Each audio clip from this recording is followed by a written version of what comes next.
to another cooking video. In this video, we've been making my favorite Snickerdoodles recipe. These are super easy and require no rising in the fridge. For this recipe, you'll need to make sure you have at least 2 bowls, a mixer, and 2 or more baking trays.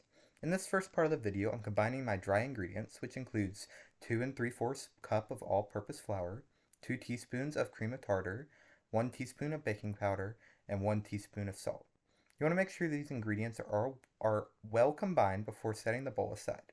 I used a fork to help whisk and get rid of clumps. Then, in a separate larger bowl or the bowl under your mixer, you want to combine and whip your room temp unsalted butter and white sugar. Slowly incorporate half the white sugar at a time and beat well. When I was beating this, I wasn't sure what it was supposed to look like. Turns out it doesn't need to be silky smooth.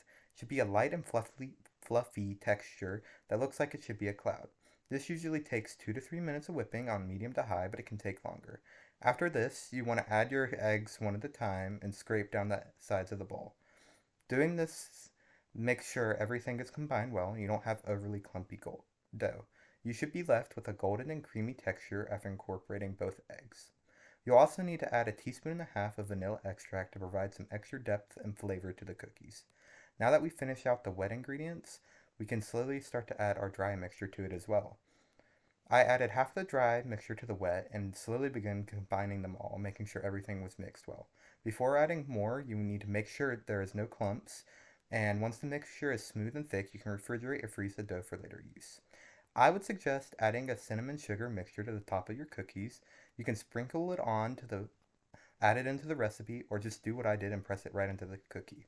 Then make sure you have a baking tray with wax paper over it, although I use some silicone mats, and place the dough ball about 3 inches away from each other. I would also flatten the dough ball before baking, and your oven needs to be preheated to 400 degrees Fahrenheit. The bake for these cookies is only 6 to 10 minutes depending on how you want your snickerdoodle. Personally, I like a slightly crispy outside and a soft inside, so I cook mine for 8.